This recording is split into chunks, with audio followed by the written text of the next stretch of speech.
So my name is Linda Eanes, and I am the 4-H agent here in Cumberland County. And I am here today with Carol Miller.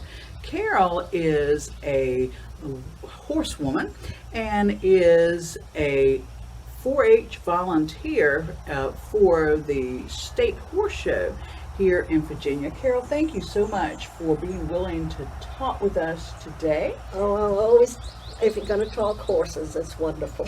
We're definitely going to talk horses. And so when did this passion that you have for horses begin? It started when I was about this high.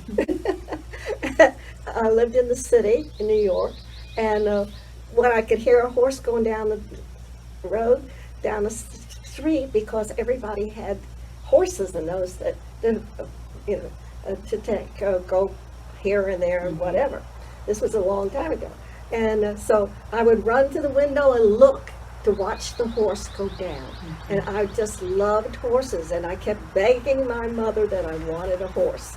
It took a long time, but I finally got one. And do you remember what was that first horse that you got? Do you remember what it was? Oh, it's just a beautiful chestnut mare. Had a little white blaze, very nice. And that was when I could ride her up and down and all over the place, every place we wanted to go. And the property is now Dulles Airport. But Wow. that was country then. And I could ride all over. And later on, I had a girlfriend who lived on the other side of the highway. And we would go together and we would ride all over the place. We went to Manassas and Bull Run and all these other places. Just had a wonderful life. It didn't have all that activity with cars that you have now. So you probably wouldn't be able to do that now. Oh, there's no way now. But as I said, we traveled all over, and one of the things we used to do, we would have trotting races. We never got any faster. It was just trotting. Does my horse trot faster than yours does? Huh. We had so much fun with our horses, and I remember us standing on the edge of the highway with a lot of men in their uniforms, and they were going off to do something someplace, and but they had their military stuff with them, and I remember we stood there and watched them go by, and my horse always said, "Oh, this is interesting."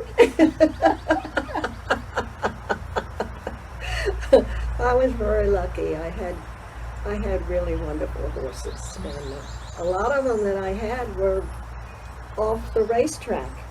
And I needed another horse, and I had a friend who said, "Well, what about this one?" I said, "Where'd this one come from?" So it came off the track, and but I think it's going to be the good horse for you. And so it took a little bit of work, and it turned out to be a good horse. Can you tell me, like, what, did you have a favorite horse? Oh, it depends on how you're looking at them. I had a thoroughbred mare off the track that I fox hunted on, and I was a whipper-in for the hunt. Do you know what that No, means? what is that? Tell us a little bit about that. A whipper-in is somebody who just makes sure that everybody takes up and does what they're supposed to be doing and doesn't get in the way of the hounds and what have you. Fox hunting is a really interesting world, and I really loved every minute I spent with fox hunting. And because you see a lot of territory, you meet so many wonderful people, and I managed to ride some really nice horses. Where did you fox hunt at? Bull Run, and then there was another pack that I hunted with, several hunts, because it just depended on what was going on. And I do remember that there was one horse in particular that was off the track thoroughbred, and when I first got her, she was really spooky, and she wasn't sure about anything. I spent a whole summer working with her to get her to calm down her nerves and say, okay, I'm all right. and we'll do this. And so she got so good with me. She didn't trust other people, but she trusted me. And I know one time out hunting, we had to, there was another man whipping in as well as me, and we were both on our horses, and then we had this one hound that wouldn't stay with the rest of the hounds. So he said to me, "What are we going to do about this hound?" I said, "Well," he was on foot, and looking, and I'm sitting on my horse, and this off the track thoroughbred, and this bird right up there. It's leaving now. So I'm sorry, I look at the wildlife. That's all right. So, I love birds. anyhow, so this gentleman said to me, "Well, what are you going to do?" I said, "Well, she's a little spooky, but I'm going to, get her so she'll do things." And he said, "Well, what are you going to do with this hound that won't go with the rest of the pack?" I said, "Well, can you lift her up?" He said, "Yeah, I think so." I said, "Well, put her right here in front of the saddle." He said, "Are you sure you want to do this?" I said, "Have you done it before?" "No." "Well, why are you going to do this?" I said, "I think she's going to let me take her onto the saddle." So he picked up the hound, set her in front of me on the saddle. My horse turned her head around and looked at me and said, "What are we going to do now?" I said, "Don't worry about it, we're fine." And I just carried that hound right back to where she belonged. Huh. It sounds like to me that over the years that you kind of had to develop a relationship with your horses to kind of get them to maybe do the things that you wanted them to do and to be comfortable with you. Sounds like that might have taken a lot of time. Well, you just have to have the right attitude towards them. You understand that they're animals, they're not people, and so many times they're smarter than we are. Joanne's just laughing because she knows that's the truth. But I work with so many different horses, particularly off the track race horses, and I made them into fox hunting horses, and they just got to the point where, "Oh yeah, I can do this and it's fine," and they enjoyed galloping across all the different fields and going places and doing things. And I think all it took was a lot of patience on my part, and so that they would get to know me and understand what I was trying to do with them. And most horses, they're smarter than a lot of people think they are. At least that's what I think. So, and having worked with so many, particularly off the track, and I know I would have one horse that I finished off, good enough for somebody else to have, so I'd sell it to somebody else, and I had a friend who was a real dealer in horses, and he would call me and say, "I've got another horse for you. Are you ready?" And I said, "Yeah, what do you got?" He says, "I got this cute little black mare." He said, "I know you like mares, and it's going to be fine." And I said, "Okay, so let me see this horse." And I went down to see her, and she wasn't very big, and she was black, and it took a little while for her. She hadn't been treated too well, so I had to, get her so she'd understand that I'm not going to beat her or anything else. We're going to have fun together. And that worked. And I hunted her for quite a while until she had an accident. She sprained both hind legs. And so we found somebody who would take care of her. And she had a foal later on. And somebody else got the foal. So anyhow, she found a good home. So that's what's important, is when you decide that you can't keep this animal anymore, whether it's a dog or a horse or whatever, you have to make sure it goes to the right person. That's right. That's And I think if you really, as I said, I loved horses from the very beginning, when I would run to the window when I was about this high and watch to see the horse who, this was in New York, and you'd hear them go clippity-cloppity down the road, and I would go run to the window to watch the horse go by.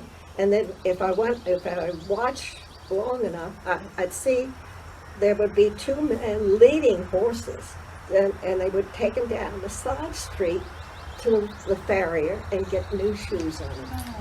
So I got to watch them go up and down the street on mine. That was one of the most wonderful things in my life. Sounds a lot better than watching TV all the time. I just, I was so glad when we finally moved to Virginia. And then when I had a horse of my own, that was heaven.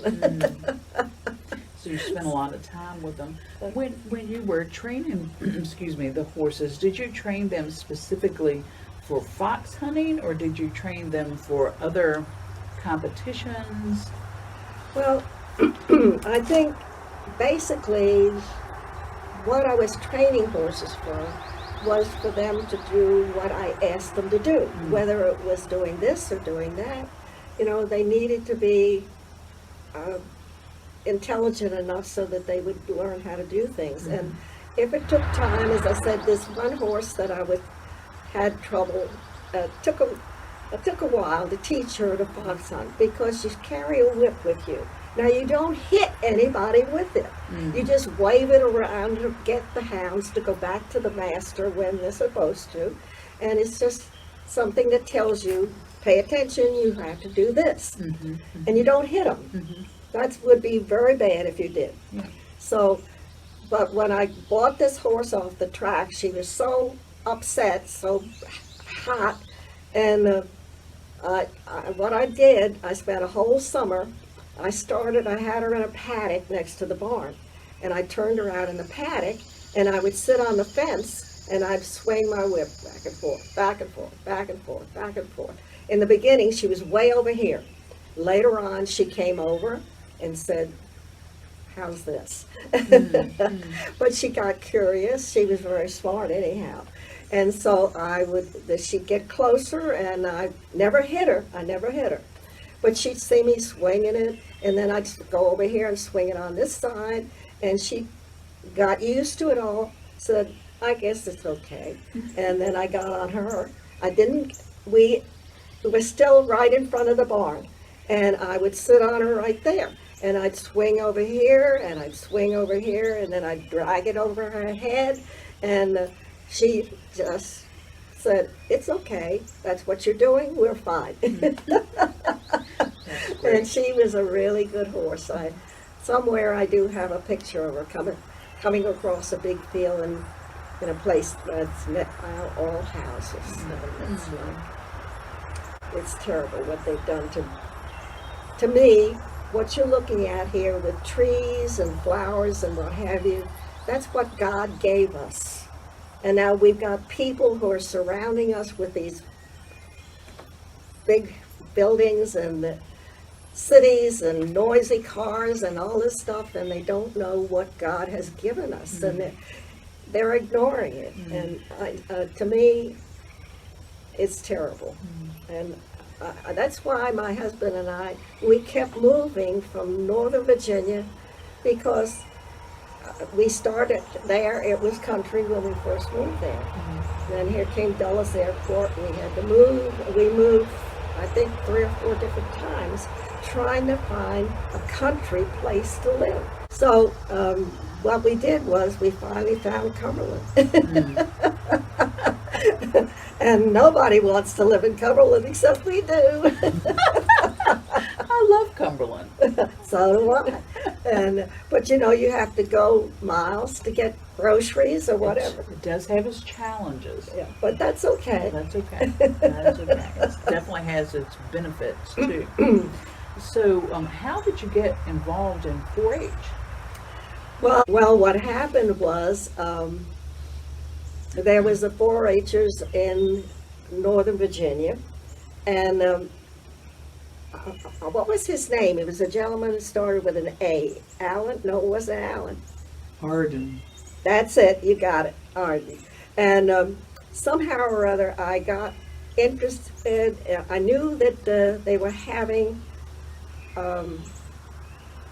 something going on if this is Northern Virginia, and you could go to these meetings in the evening. What they were was for parents who didn't know anything about a horse, but their child wanted a horse.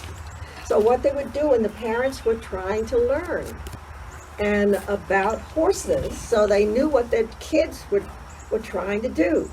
And so I somehow or other, I realized, I went to the meetings. They had a couple of meetings at night in Northern Virginia. And don't ask me the name of the room where we were. But anyhow, I know he was there. And so I went several times. And I met several people then. I met a mother who had twin girls with her because her girls wanted to ride. Do you remember her? No, you're too young. So I met several nice people, and I went to those meetings for a couple of nights. And that got me, I got to know a lot more people and a lot more information about what they were doing with the 4-H. And that's how I kind of fell into it. But I was never a member. I just was a hanger-on, I guess it was. So you were a 4-H volunteer Yeah. with the interest in That's horses. right. That's And the part I loved the most was when we climbed up the Blue Ridge, up and then went to the old stables. I think they're still there. And I thought that was wonderful when we'd see those stables where the military had, and they had their horses down there. And hey, if the horses were there, I was in love. So how do you think that horses are helpful to our young people? What do you think they gain by being involved with horses and 4-H? Well, it's still, if you want to say, a part of the world that's going on. You live in the city, if you can spend some time outside where the world actually is that God gave us, with a beautiful scenery with trees and flowers and what have you. That's what I think God gave us, and people need to pay more attention. But you get these people who live in the city and they never see anything else except concrete, and it's terrible. I had to go to New York, and that's another story, but I won't tell you that one. But anyhow, it was a really big deal, and I had to go to New York. They paid for me to get there, and I had to talk to some gentleman who knew more than I did about New York.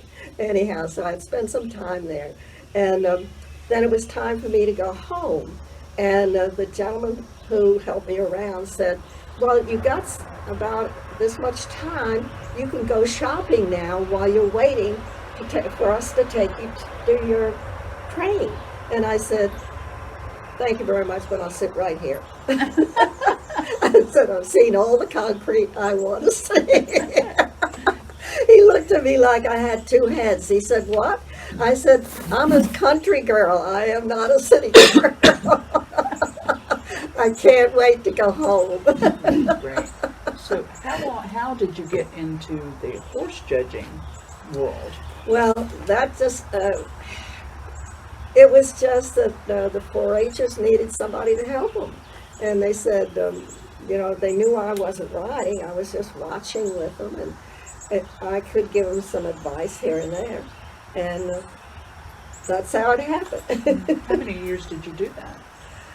Oh, my word. I'm 91 years old now. You figure it out.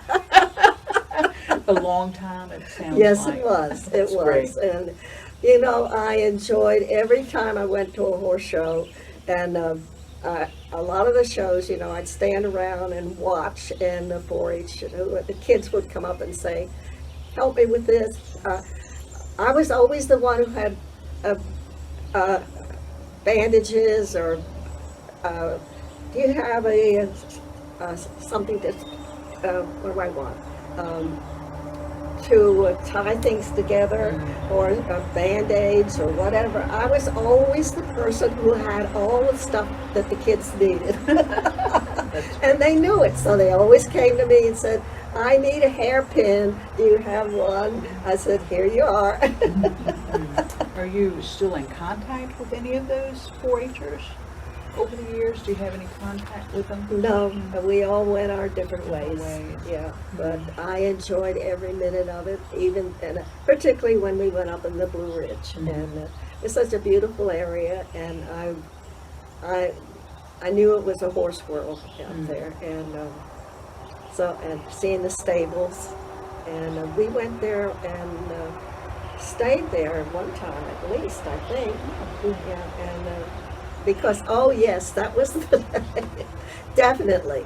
We got, why we all went up there, I don't know what was behind that, but I know that we had a whole lot of 4-Hers there at the old stables. And somebody decided that they were going to measure all these animals. Well, luckily I brought my stick with me, my measurement thing. I stood there for all day. I measured 100 animals. Oh, wow. One right after another. Wow. Horses, mules, you name it. I thought it was so funny. I did have a helper who wrote down each animal. So all I had to do was the measurement and then say this animal is so many steps high, and she would write all the information down. I don't know what happened to the paperwork. I didn't have anything. Oh, I had such a wonderful time with it. I was very active in the VHSA. What is the Virginia Horse Show Association. Oh, okay. That's it. Right. Yeah, so I was very active with that. I enjoyed it, and did a lot of work because I I found a lot of older members who didn't have, they weren't, people had forgotten them. And so I was asked to go find them, in books and what have you. So I did a lot of research looking for these people. So, I've done so many different things, it's unbelievable. That's wonderful. That's wonderful. Well, 4-H. that's great. So if you had some advice to give to young people or any people that might be interested in horses, learning about horses, what advice or wisdom would you give them? Well, I think the best thing to do is to find somebody in the country who has some horses, maybe nice, quiet horses, not show horses. That's wonderful. So you would suggest that for anyone interested in horses, that they kind of develop some relationships with people that have horses, and any other tips that you would give? If you want to start with horses, doesn't hurt to read some good books. Educate yourself. You can read, there's a lot of nice books out there about how to ride and all the advice and what have you. Thank you so much for allowing me to come and just to sit with you and to learn a little bit more about horses. I really appreciate you giving us your time to do that. Well, thank you. I can talk horses forever.